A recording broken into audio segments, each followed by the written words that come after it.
when I try to test it. So this is Nick. Welcome to Warp Surge Radio, Episode 2, playing Chaos Post-LVO.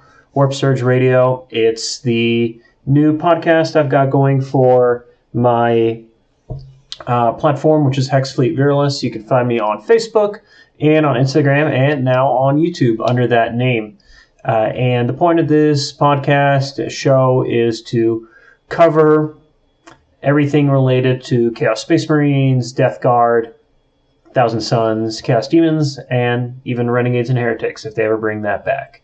So in this episode, I want to talk about what it's like right now to be a Chaos player, specifically after LVO, going over my LVO performance a bit, where I went for 1-on-1 with Deathguard Primary and some Chaos Soup allies, and going through a few of my games, hopefully giving people some tips on how to play Deathguard, how to play Blight Terminators.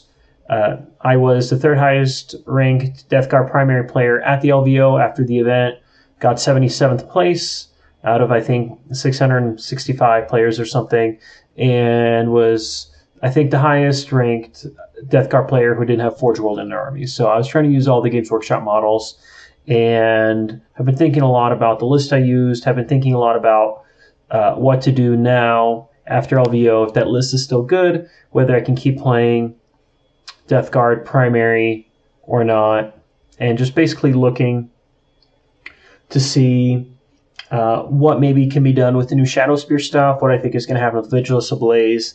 My goal is to come up with a good Deathguard list, and then also a good Chaos Soup list. And then depending on what's in Virules Ablaze, depending on who gets the good detachments, that's going to determine maybe I can take one of those lists and just move it over and use some command points like we saw in Virules Defiant to make one of those the really hard-hitting detachment, and maybe even make a list that's mono Deathguard or mono Thousand Sons or mono Chaos Daemons, because if the detachments are good enough, it might not be worth the command points to use multiple specialist attachments. And since most of the power in the first Virules supplement were based on stratagems that were unlocked with your special attachments, it might just be worth it to just say, hey, I'm going to just play one army and bring a couple battalions or something so that I have some command points and not mess around with any soup, because I don't need to anymore, because the synergies I have in the new book are that strong. So let me walk you first through some of my games that I had at LVO and what I learned about playing Deathguard in a competitive setting, and what I learned about kind of the state of competitive meta in general if you're a Chaos player.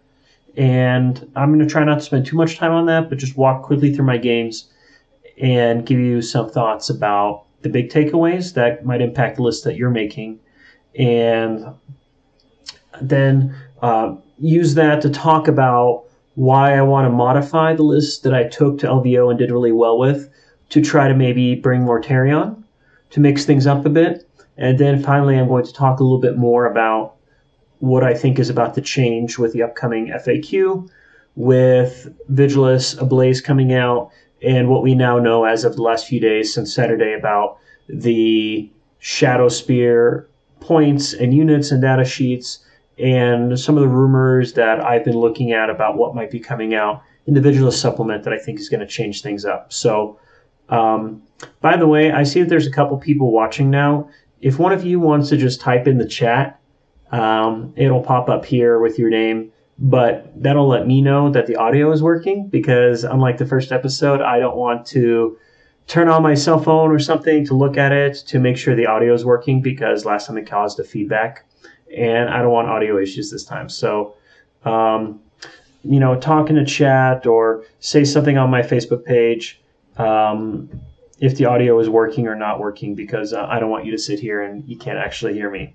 So, let's go first over what I played at LVO. And I've posted this list to my Facebook page a couple of times. I posted some graphics. I'll throw up a quick picture of it now that I'm starting to know my way around the streaming software a little bit. So let's start off here with Yeah, there we go. This is a picture of the army that I brought to the Las Vegas Open. You can see there it's a mix of Deathguard primary with some allied demons. You know what? Actually, I think this is an older list. Let me replace that one with something else. If maybe I have a... Yeah, so there you can see the main unit that I brought. These are the Blight Lord Terminators painted by GMM Studios. You can see there, this was the most important thing in my list. I had 2 Flails of Corruption, and I had 8 Bubonic Axe Commie-Plasma. And that's still actually not the right picture for what I brought, but it's most the same models. So just to walk you through it real fast, the list I had was Deathguard primary. I had a Chaos Lord and Terminator armor. I had a Chaos Sorcerer and Terminator armor. I had those 10 Blight Lords. I had 3 units of 10 Poxwalkers each, so that is a battalion. And I had a allied Demons detachment that was... oh, thank you, Evan. Appreciate that. So I had an allied demon detachment that was 9 Nurgling squads, and then I had a Poxbringer, and then I actually didn't have a Tzeentch second a Nergal second HQ. I had a Changecaster, I think it's called, which is basically the Herald of Tzeentch.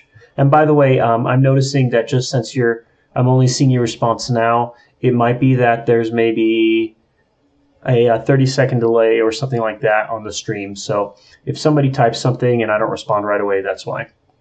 So basically, the way this list worked was I also had a Deathguard Demon Prince with the Separating Plate and the Tainter Regeneration Warlord trait, and 3 Plague Burst Crawlers with Flamers. And the Herald of Nergal was there to heal either the Demon Prince or the 3 Plague Burst Crawlers with Fleshy Abundance. And then I brought the Tzeentch Herald for something that I think some people really underestimate, especially Chaos players, which is Gaze of Fate.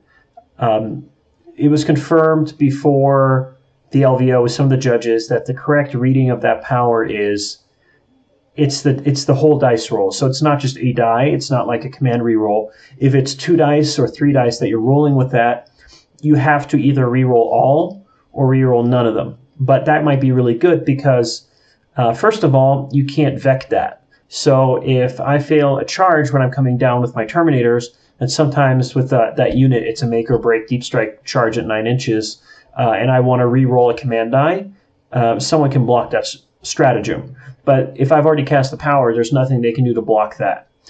And it lets me reroll both. If I roll a 1 and a 3 on that charge, or on something equally important like a psychic power that I absolutely have to get off, I can reroll both. So it's very powerful. And I decided, and I think I was proven right at LVO, that it was worth it just for that power to bring that Herald. And you don't need to bring the Herald if you've got a Thousand Sons attachment with a Thousand Sons Demon Prince, because he has access to that power. But otherwise, I really look most of the time at bringing a Tzeentch Herald so that I can use that. And that came in really handy a whole bunch of times. And then I had modified this list a whole bunch leading up to the LVO just to give people some more insight. The reason I moved a lot of things around to add the Demon Prince from Thousand Sons with the plate and the Warlord trait that lets him regain a wound every turn, every player turn, so it's 2 wounds a battle round potentially. It's because if you're going to play with a Death Star unit like Blight Lord Terminators that start off the board, you really need to worry about getting completely overwhelmed on your first turn, or if you get pushed out maybe even on your second turn, before you bring them down. And now that Genestealer cults are out, and the past few weeks they won a couple of GTs, that's really important. And so that Prince in a couple of my games helped deter my opponent from rushing me with hordes, or saved my bacon while I waited to deep strike down the Blight Lords. And I'll talk a little bit later about how I'm factoring that in to the new list I'm going to try to build with Mortarion. Ahriman I bring because the Blightlord Terminators are not nearly as good without the ability to cast Prescience on them. And then Death Hex is pretty important because I want to overcharge those Plasma, maybe into Castellan or into a Knight or something that just has to die, like a unit of Talos. And then I can hit him with Death Hex, and then hit him with 16 overcharged Plasma shots that hit on 2s, re-rolling, can't overcharge if I just have the +1. That's per the main rulebook FAQ that came out like a year and a half ago. So if you've got a +1 to hit and they don't have any negative modifiers on you, you can't actually overcharge because your result is going to be at least a 2. And even if there are modifiers, then at least you're like, well, I'm not going to die on a 1 or 2. I'm still only going to die on a 1. And I re-roll that with the Chaos Lord that comes down. And so he's extremely important. Usually I give him Prescience, Death Hex, and Warp Time. And those are most things that make the list tick. The Poxwalkers hit in the back to try to capture objectives. The Plague Purse Crawlers gave me a way to push up, although I usually hit them pretty well the first turn. I played cautiously until I brought down the Blight Lords. And then something I'm going to talk about when I run through my games very quickly is a lot of my games that I won because I charged my Plague Burst Crawlers into things. And you might think that sounds pretty stupid because you think, hey, these guys have Flamers. I don't have a Gnarlmaw, so I can't fall back and still flame. And if I charge someone, I waste that chance to have them charge me, and then they eat another round of Flamer hits from the Overwatch. But I surprised a lot of my players, and I played opponents, and I played really good people because what they didn't expect is they would bring a couple squads of really scary units, like 2 or 3 squads of boys, or 2 big squads of Castellan or of Custodes Jetpack guys, and they would think that, hey, I'm just going to overwhelm the Blight Lords and kill them on the charge. And then suddenly I tag one of those units with a Plague Burst Crawler, and that let me take the opponent apart piece by piece. So that's another thing that for the list I'm going to recommend later, and for just discussing how to play with Blight Lords, or any, if you want to bring 20 Scarab Occult Terminators now with Thousand Sons because they got a lot cheaper. Keep in mind that you want your elite units to take the opponent apart piece by piece because elite units are able to be overwhelmed. You can do that even to Primarchs and melee or with shooting. And so that's another thing I'm considering is if you really only have one scary unit in your army, you need to be able to have it fight or shoot or move where and when you want it because if your opponent dictates those terms to you, you're going to die. And that's one thing that I think most people don't understand about bringing a bunch of Blightlord Terminators.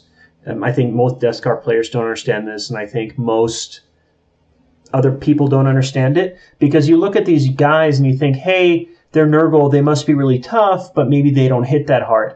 But the weird thing that I found playing a lot of test games before Las Vegas Open was it's the other way around. They hit like a absolute ton of bricks. They can kill anything in the game in hand-to-hand. If you give them Prescience and Blades of Putrefaction, and all of a sudden they're getting extra hits against Imperials on 5s or 6s. They're hitting on 2s, re-rolling 1s.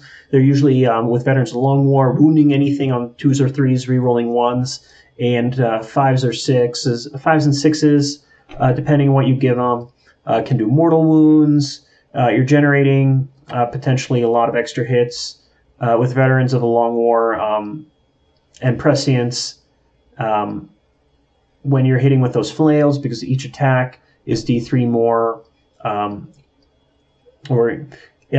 hit rolls. And so they can absolutely kill things in hand-to-hand. But even with being Toughness 5, even with having a 4-up invulnerable save, even with Feel No Pain, they die fairly fast. And that's, I think, why you don't see a lot of other Terminators, because when I played these guys every game, I was like, listen, if even with -1 to hit from Miasma of Pestilence, if these guys die that quickly, I can only imagine how fast, normal Terminators go down that don't have any of those benefits. And so those are the big takeaways, and that's also going to play into the list with Mortarion that I'm going to walk through near the end of this episode. So let me go real quickly through a couple of my games here. My first game, I played against someone who actually is a follower of my page. And you could see there he had a pure Custodes army, nicely painted. He had 2 huge units of jet bikes, a couple guys hiding in buildings.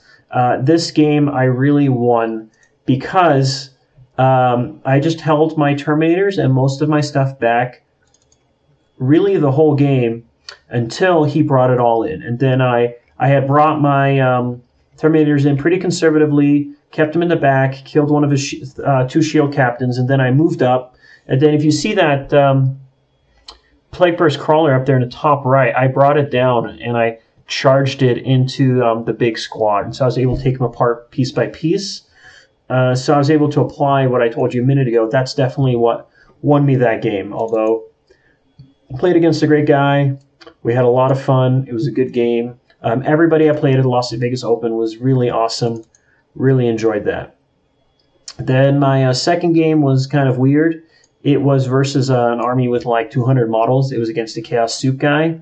And like 120 cultists, 60 Zangors, a whole bunch of characters, Abaddon, Demon Prince of Corrin with the Relic Demon Axe. And I did learn something this game from my opponent, which I'm thinking about building into future armies, which is a Demon Prince of Corrin with that Relic Axe. I knew it was good, but hiding behind hordes and just waiting for them to move around the board with Death Hex or Dark Matter Crystal, and then just intentionally putting in a gap to charge something like a tank or a character or a unit, that is actually really, really hard to deal with. And I thought that was pretty clever.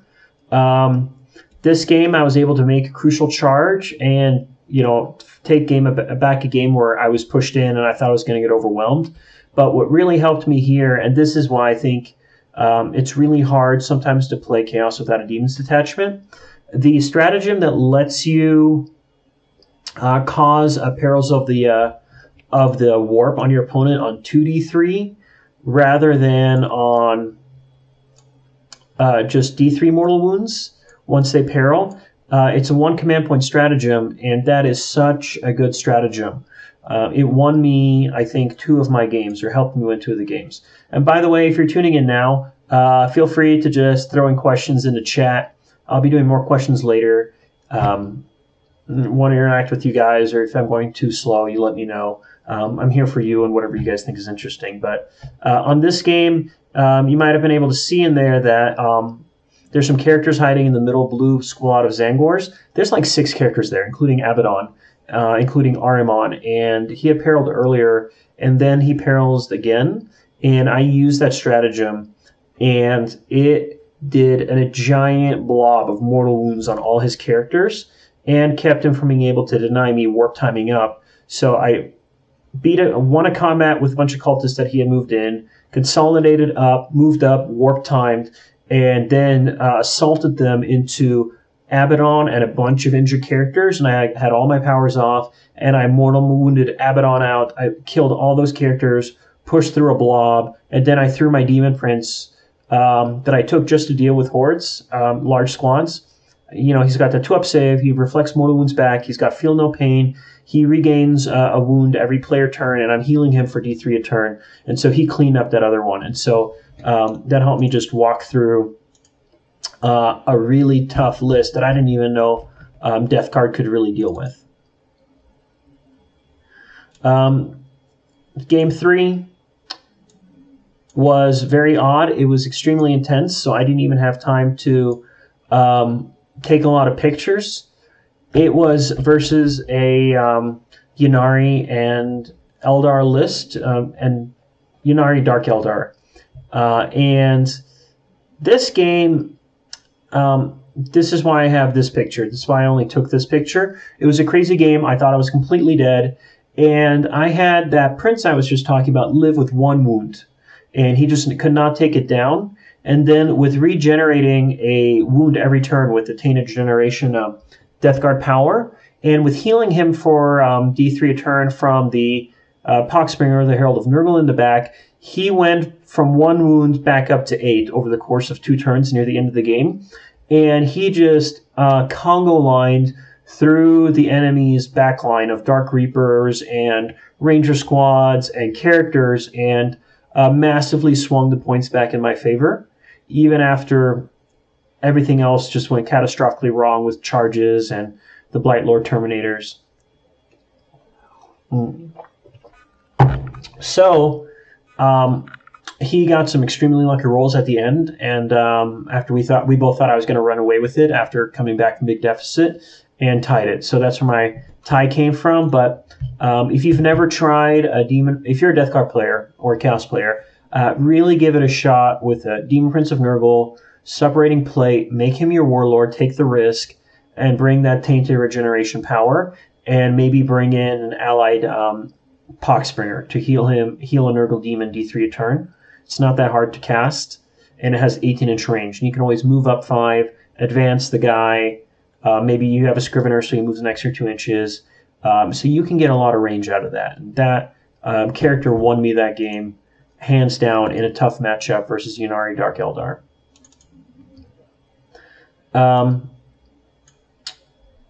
So this isn't a picture of my 4th game. My 4th game is the one that I lost. That was, we were short on time. I ended the game, I was shorted some of the time.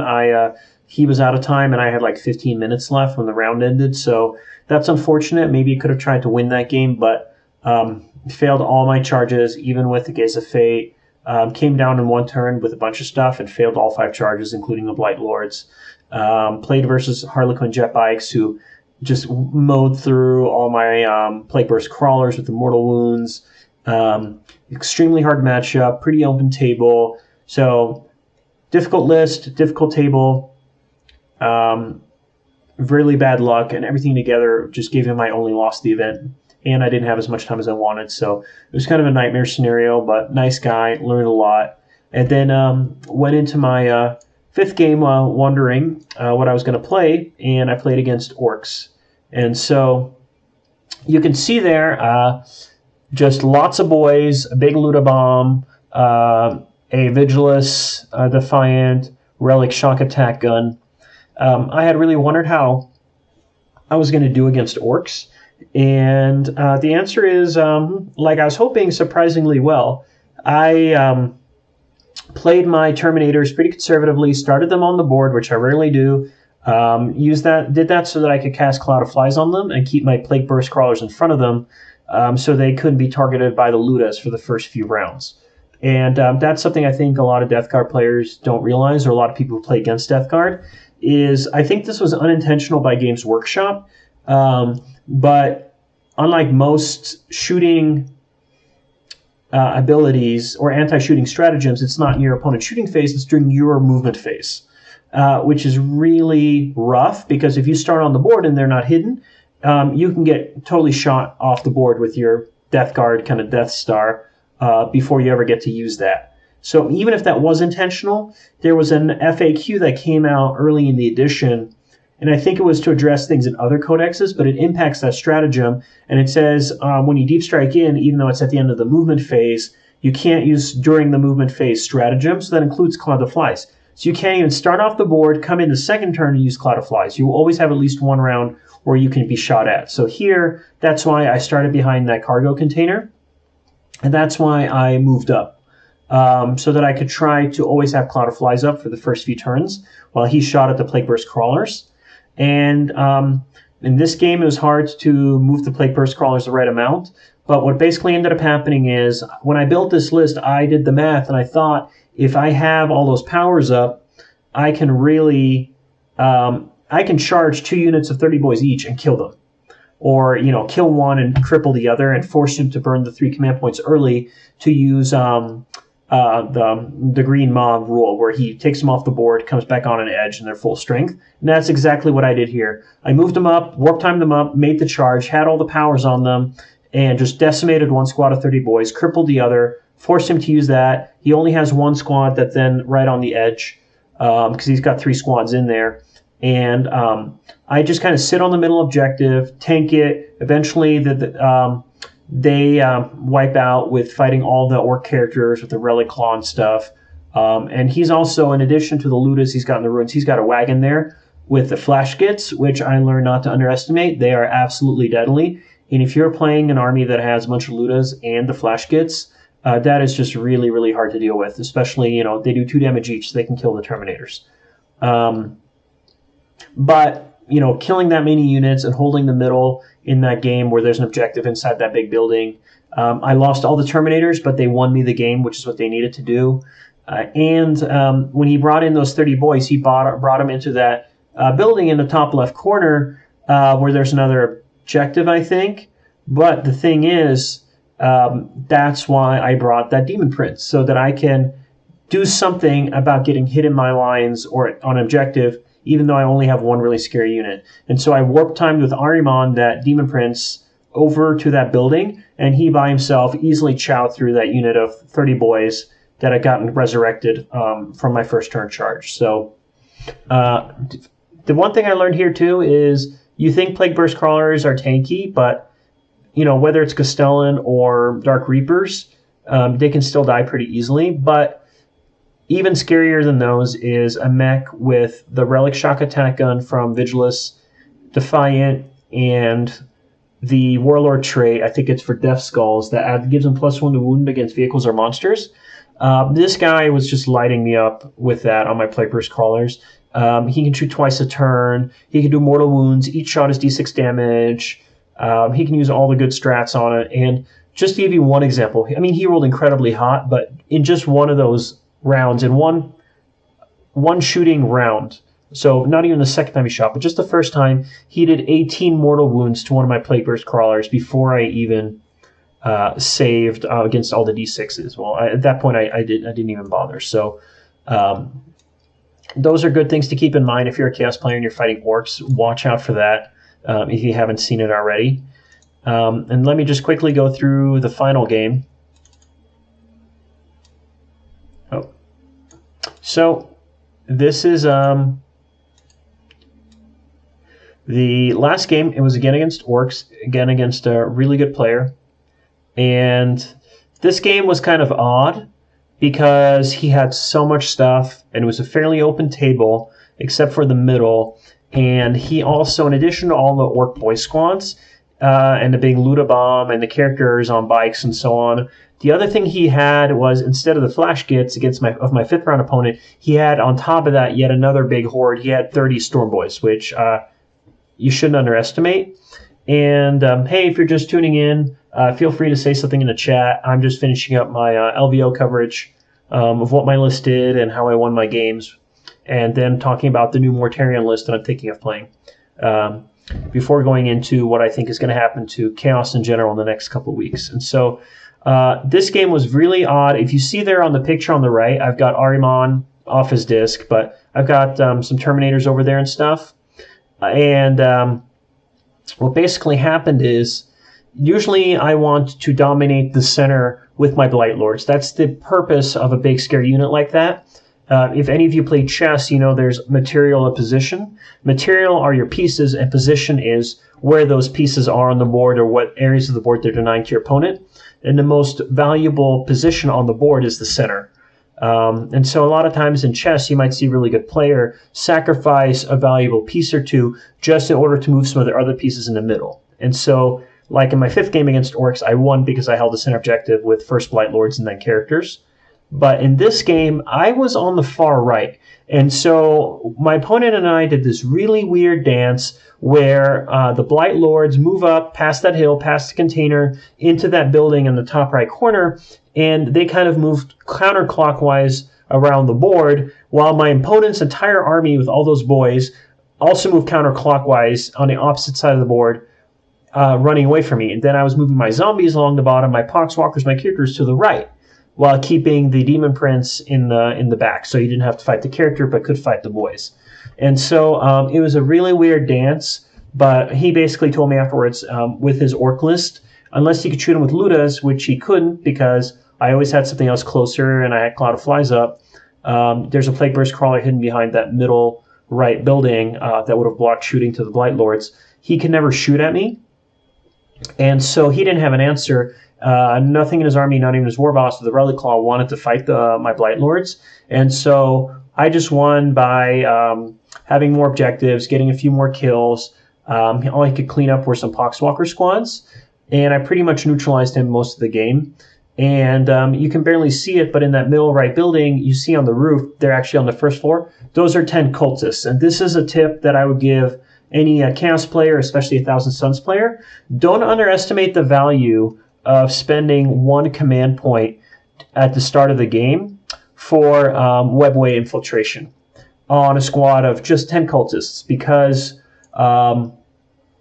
being able to come down in the second, third, or fourth turn with just 10 guys that are infantry that can go in a building, can move in and out of a building, a lot of times you can do exactly what I did right here, which is deep strike into a building. Your opponent can't shoot you. If you have something like Blight Lords nearby, they don't really want to assault you, because then you can counter assault into a building with the Death Star unit and not get shot at yourself. And you can be within 3 inches of an objective. And it's 50 points for the cultists. You probably are taking them anyway for a patrol detachment, like I did with Ahriman on a disc and a patrol. Or with just a Thousand Sons battalion of Ahriman, 2 demon princes, and then 30 cultists. What are you going to do with those cultists anyway, right? Spend 1 command point, deep strike one of those squads. Your opponent will probably forget about them by the time you're on the 3rd or 4th turn. And you can even bring them down. And this is another trick. You can actually have some cultists in a building, or some Nergalings in a building, or behind cover, whatever. Slightly further back but visible, have a character, and then behind the characters have a unit like Blight Lords that use Cloud of Flies on. And what happens then is your opponent can't target the Blight Lords in the shooting phase if those characters are closer. Because unlike characters block characters under the character targeting rule, or characters don't block each other if they're under 10 wounds, but an under 10 wound character can block for Cloud of Flies. So that's an important distinction. But then if you have something in the ground floor like cultists or Nergalings in front of the characters, they also can't shoot the characters. So you can have these characters and the Blight Lord Terminators on a roof or something, and neither of them can be shot at. And they have to either kill or charge or ignore line of sight, shoot out the cheap unit in front that deep struck or infiltrated in. And then they kill that, then they can shoot the characters, and only then can they shoot the Blight Lords or whatever you use Cloud of Flies on. So that's another trick that you can do with bringing them in. It doesn't come in that often because it only works if your opponent doesn't have a fast assault unit that they can bring in, so it doesn't work against Ynnari. But if someone brings a really static Imperial Guard or Astral Mortarion gunline army, there's literally nothing they can do about that unless they really start moving out of their deployment zone, move the tanks all the way around so that suddenly your characters are closer. So I've won a couple of games like that, just practicing locally by using that little trick. So keep in mind, Cloud of Flies works very differently than the character targeting rule. Remember that if you're going to use Blight Lords. So there's my list and my games, my takeaway from playing Deathguard at the LVO. Which brings me to my next point, which is, what am I going to try playing for the next few weeks? What's strong? And how do I use my beautiful Mortarion conversion that I really love? If you've seen this on my page, you'll know it. I did the conversion that people liked with, I sculpted on a mask, I put on that overhead scythe, and I put the wings on him. The wings are normal, but all the stuff flying around him, the little Nergalings with wings, are different. And painted by GMM Studios. That whole album is stickied on my Facebook page at facebook.com/Hexfleet Virules. Go check out that album if you haven't seen it before. And I've really been thinking I want to use this model because it's so beautiful. I haven't used it in a game since I got everything painted back around December. And so I started thinking, with what I learned at LVO, and some of the changes in Chapter Proof in December for 2018 and 2017 with improvements to Deathguard, is there any way to actually use Mortarion in a serious competitive game? And I think there is. This might not be as good as some of the Chaos Soup options, but I've been thinking more and more about what do you need to make this list work with Mortarion, and what are the shortcomings of the Blight Lord bomb list that I was running at LVO. Well, the shortcoming of the Blight Lord bomb list is that you're really only going to be able to kill one thing a turn at range with those overcharged plasmas, and you're only be able to have a presence on one part of the board. I made up for that a little bit with that Demon Prince, like I talked about in my games, but there's really only one really scary unit that can threaten everything. The Demon Prince is really only going to threaten hordes. And then I thought, what do you need to make Mortarion work? Well, you need something to keep him from just getting shot off the board the first turn. You also need a way to bring in warp time. At the same time, you also still need at least prescience for the Blight Lords. So you need someone with Heretic Astartes powers for either of those units. And then in order to really try to have a serious, legitimate tournament game with Mortarion, you probably also want to be able to heal him. So now you need Fleshy Abundance from the Nergal Psychic Tree and the Codex Demons Codex. And trying to put that all together, how do you still have enough command points? How do you still have enough threat? And what I came up with was I started with a bare bones version of my Blight Lord bombs list, which is the Chaos Lord Terminator armor, just normal power sword or bile sword with Combi Bolter. Keep him cheap. He's like 101 points.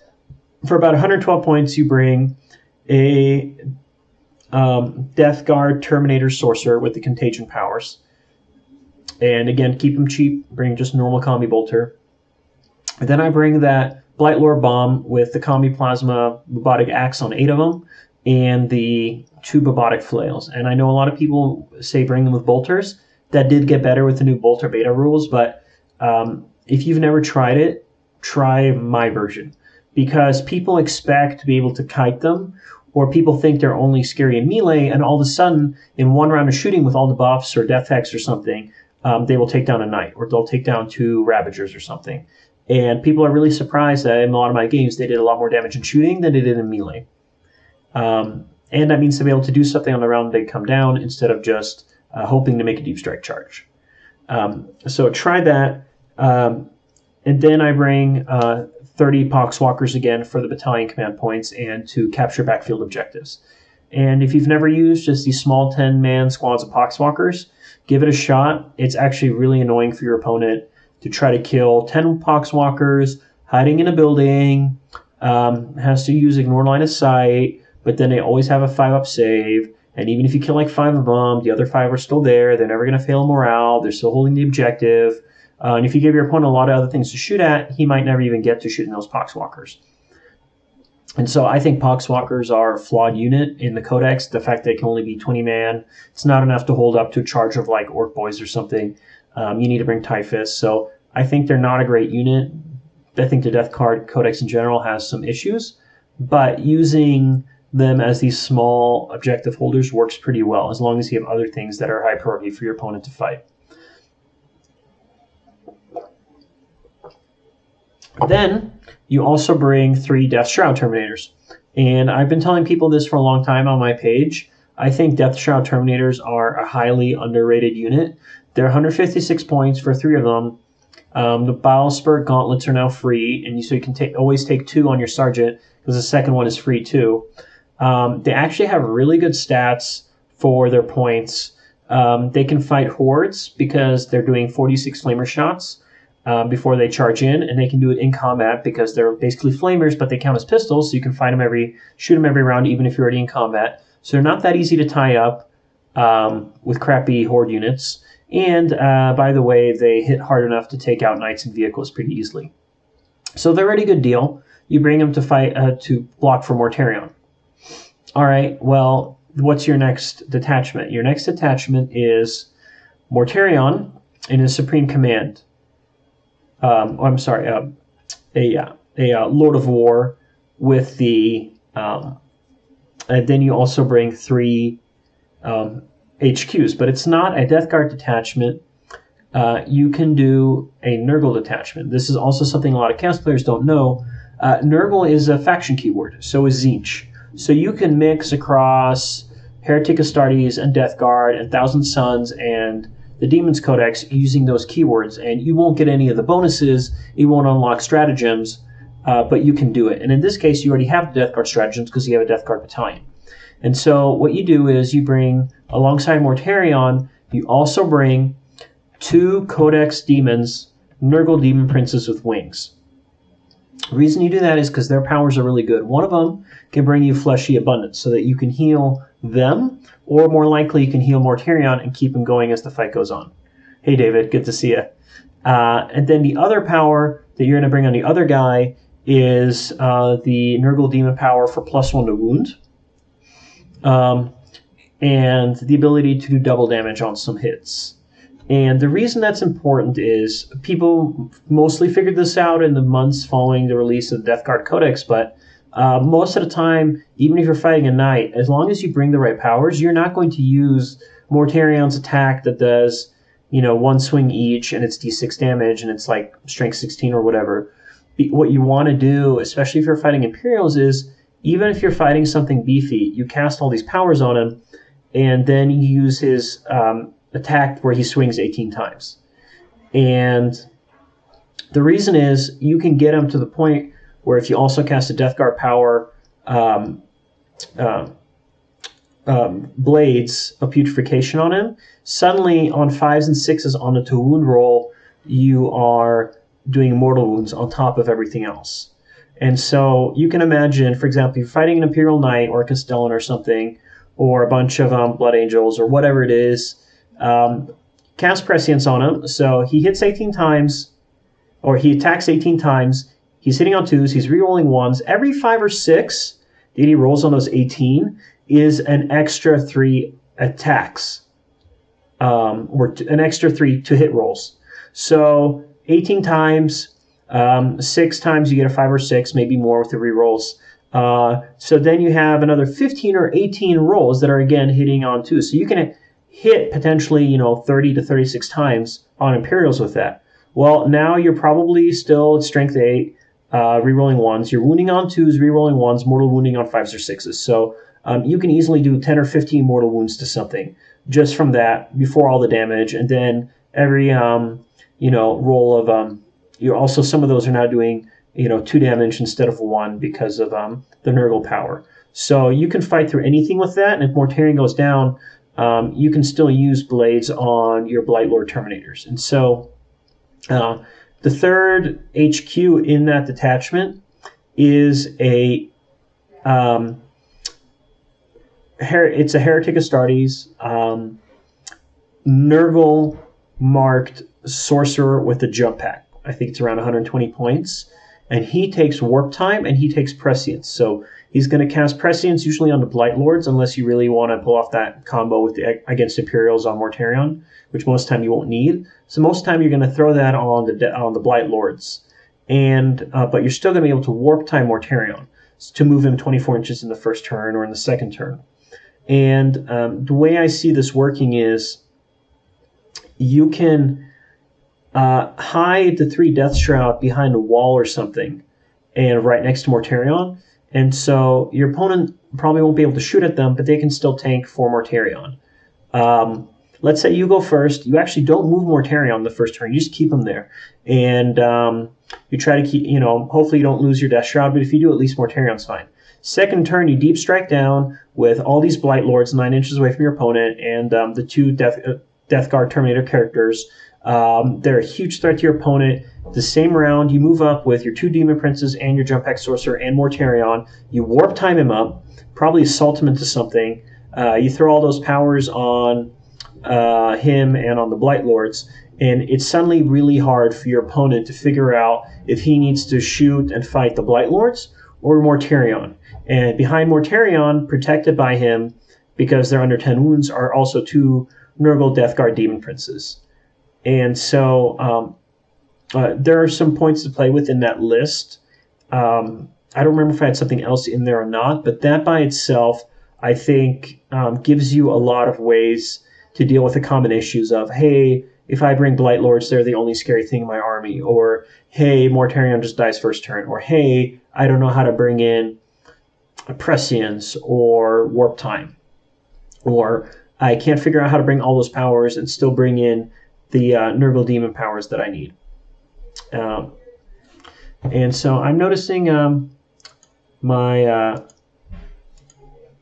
settings right here for the quality are a little low. It should be streaming in HD. Okay, it was just my settings, so never mind on that. So that's how I'm considering bringing in Mortarion. There might be other tweaks that I make. I still like Chaos Soup with Ahriman. I think Ahriman on Disc is one of the best characters in the game. One of the few really good things that Chaos has going for it. If you watch Chapter Tactics or listen to any of these other podcasts from Frontline Gaming, they have the stats from that of what people uploaded and played at Las Vegas Open. And even though Chaos lists were not at all the most popular, not by a long shot, the single most popular special name character was Ahriman on a disc. So it's hard to make a list without him these days, but I do think that if you use some of these options, you can still get at least pressing some warp time, and maybe some games give up one of those powers for Death Hex. So that brings me to my final point, which is what are we going to do now after LVO? Besides coming up with interesting lists like that to take advantage of chapter approved, what can you really do to deal with everything you saw? There's the jokes. It's like, I'm just going to play against the Crutch Stellan or Win Yari, and those were overwhelmingly more popular than everything else at LVO. They were hugely represented by the numbers. I think most of us think that, Ahriman is OP. He's so good. I use him for so many things. I think that both of those are going to get nerfed pretty hard, not just because they were ridiculously represented at LVO in the top 100 and the top 8, but also if you watch or listen to like Chapter Tactics or some of these, Best in Faction or Signals from the Frontline, some of the playtesters like Reese and Jeff, In Control Robinson, they have dropped a lot of hints that those guys are probably going to get nerfed again, and both of them have a low opinion of those factions.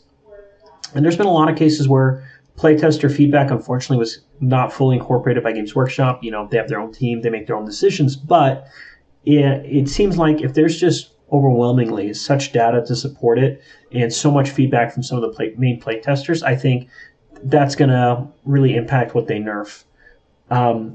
Especially since the March FAQ is not like chapter proofed. It's not a revamp of the whole game. It's just the stuff that is really more problematic than anything else. And so I think those two are going to get toned down. I would like the armies that didn't get touched by chapter proof in December 2018, just due to publication dates of when the codexes came out and how far in advance they had to get chapter proofed ready. They didn't touch Imperial Knights or Drukhari. I would like to see some changes there. I wouldn't be surprised, but I'm not going to bank on it. I feel like if Ynnari and Castellans have some changes, that will already affect the meta quite a bit. It will let people bring more things like Magnus or Mortarion. You're still going to see Shadow Swords or 10-man Ynnari Dark Reapers that pose a threat to you trying to bring Demon Engines or Magnus or Mortarion, but I think it won't be as bad.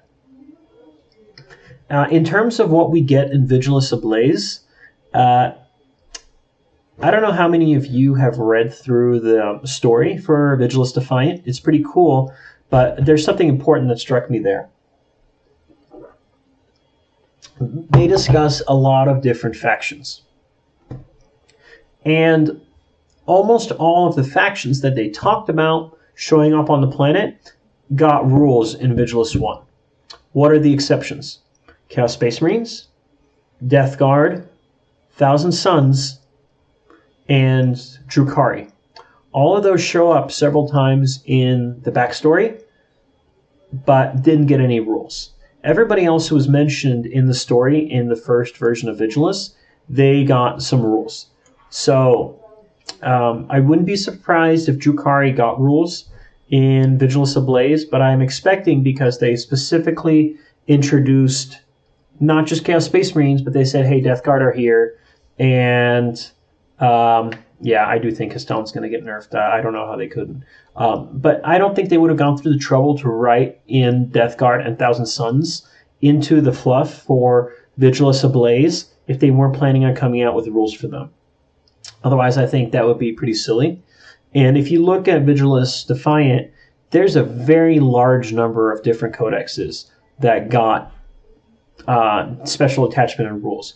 Space Marines by themselves, they got, one for all the Space Marines, they got one for Ultramarines, they got one for a whole bunch of the chapters. So I think we can expect one for any Chaos Space Marine chapter, one for Black Legion, all the other legions except World Eaters and Emperor's Children. I think they're going to get some of their own stuff, codexes later this year, or, sometime next year.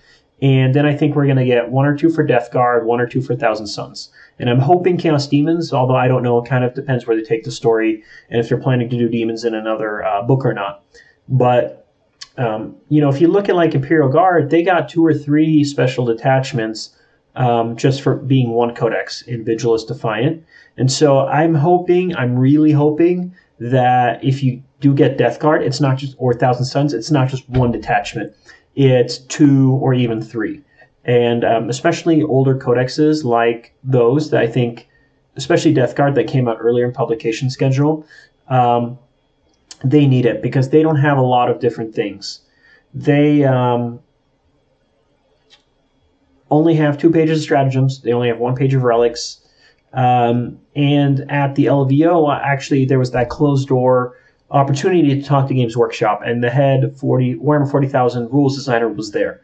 And I was able to ask him straight up, hey, why does Deathguard, why do some codexes have so fewer options compared to others in terms of those things that every codex has?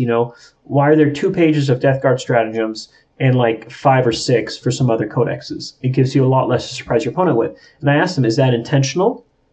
Or is that just an accident because some codexes got published earlier and you learn as you went along? And he basically admitted to me, yeah, it's because of when they were published. And he actually said specifically right after that, they're looking to these supplements like, Vigilus Defiant in order to fix that, because they know that some armies have less options in their codexes than others, just because, they were developing this over several years. And some codexes were written and came out earlier than others. So to me, that gives me a lot of hope. I would rather have a new Codex Demons, or I'd rather have a new Codex Deathguard than just wait a couple years and then just for a new codex in the meantime, you get some detachments, because everybody gets detachments, or they will eventually, even the armies that have codexes that are fully fleshed out. But it's better than nothing. And so that's another reason I'm hoping that you get multiple special detachments in Vigilus Ablaze. They also seem to hint on the Warhammer community page that there are going to be multiple Chaos Codexes that get things in this book, so I'm really eager to find out what they are. In terms of what we get specifically, I think you saw one of the hints already in Shadowspear, because one of the Warlord traits for the new Master of Summoning talks about how it even affects relics. And that's when you get +1 strength and a reroll the Force weapon. Well, and then there's that power of possession that gives you -2 on your AP on your weapon, but doesn't do that much else except that you can auto-explode vehicles, or if you pay the reinforcement points, create spawn or greater possessed when you kill things. And I kind of think that's a useless power unless there's a way to give a Master of Summoning a really good melee weapon as a relic. So I think there's going to be one of those for, maybe just Master of Summoning, or any Heretic Astartes, Codex Heretic Astartes Psychers. And at that point, it's pretty cool, because you can get, especially if you cast Diabolic Strength, you can get Master of Summoning up to like Strength 8 or 9. You can get up to, 4 attacks, at least AP -3 with a relic weapon. It might be higher. Maybe you even have a D6 damage on one of those weapons. And then if you have that Warlord trait, you can re-roll it. So I think that would be really, really good. Otherwise, I don't see myself using that power, that Warlord trait, ever. But one thing I'm also thinking about, now that we know Obliterators cost 115 points each, is I really wanted to bring like 6 in a list, and it's just really hard to make it work. On my first episode of Warp Surge Radio, I talked about doing it with Nergal Obliterators and a Narmal, and being really hard to kill, and being able to bring guys back with the Bell or with the Deathguard Stratagem. I still think that's viable. But if you're only bringing 3, here's the thing. Yes, it sucks, but I also think people are underestimating the amount of damage you can do with one unit that's Slaanesh now. If you come down and you do 36 shots with all the psychic powers and characters nearby, you can get them to 36 shots, hitting on 2s, rerolling 1s, and then you're at strength 7, 8, or 9, rerolling 1s to wound. You've got +1 to wound roll with the veterans of the Long War. And with the new psychic power, you can actually reroll the strength, the AP, or the damage. Well, let's say you also have, like I talked about earlier, Gaze of Fate in your list as a power. So between the new Malefic power, between Gaze of Fate and a Command Eye reroll on that one unit that's shooting 36 shots in a turn, maybe the turn they deep strike in, you can reroll all 3 of those. You now have 3 rerolls. And so that gives you a lot more insurance on that, big investment in your list. And if you have all that, maybe even have Death Hex in your list with Ahriman or something, you can easily kill 2 knights a turn, 2 normal knights, for like 3 command points and some psychic powers on the turn they deep strike in.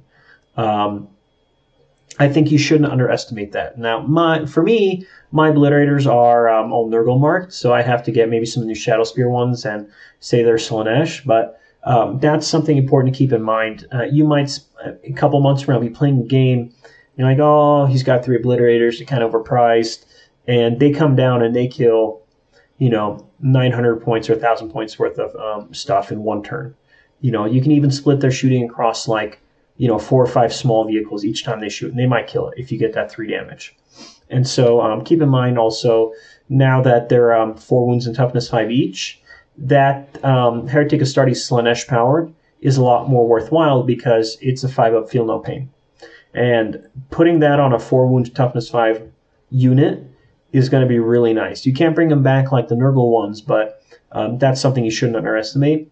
And if the new Abaddon model is really slick, don't underestimate that either with some 1-unit Obliterators, because then even if you fail to get Prescience off on them, you're still re-rolling 1s and 2s, because Abaddon's, or at least the way it works right now, who knows if they'll change it, but it's all hits for Black Legion if you make those Obliterators Black Legion. Shooting and melee. Usually you just see a lot of the, when you do see Abaddon, it's just on some cultists, but put them with some Obliterators that are Black Legion and watch them re-roll everything. That'll even let you take 6 if you really want to spend all those points, because now you're not dependent on getting Prescience off on one unit and having it shoot well. You're re-rolling with all 6 Obliterators if Abaddon's nearby. And he's got Terminator armor, so you can deep strike with them if you really want it. So those are some things I think to keep in mind. The last thing I want to say, I think I mentioned this last time too, is Venom Crawlers. Yeah, they're 130 points. Yes, they're not very good. But if you've got Abaddon in your list, suddenly all those shots in shooting and melee are all re-rolling. And that 4-up weapon skill ballistic skill gets a lot better because you're re-rolling everything with Abaddon. His ability doesn't just affect infantry and dreadnoughts. His aura on Abaddon, at least the way it is right now, affects all Black Legion units. So usually the vehicles don't benefit from having a mark of a specific legion, but that's an exception, as I think that can make it a lot better. But what I'm probably going to do is wait a few months for the kit for the Venom Crawler to come out, because we've already seen artwork that the Venom Crawler has flamers on the side. We saw a community preview with a Bale Flamer on top of what looked like a Venom Crawler. And all of a sudden, if you can move up a Venom Crawler, advance it, shoot a bunch of flamers, get charged, shoot flamers again, and then fight in melee where you want to be anyway to regain wounds, that's a lot better. So those are my thoughts about Vigilus Ablaze and the Shadow Spear units, and how I might modify my LVO list to play with Mortarion. I think that we are going to see a new data sheet for Abaddon. We already learned the last few days that we're going to get new data sheets for the Herald of Khorne and Skulltaker in Vigilus Ablaze, because they're coming out with new models. Well, Abaddon's coming out with new models. The French Wargame Studio were the ones who leaked ahead of time that Abaddon was going to be Primarch size, but they were right about that. Well, they also said that Abaddon is going to get a new data sheet that gives them stats like Guilliman or one of the Demon Primarchs. So I think we're going to get completely new rules for Abaddon.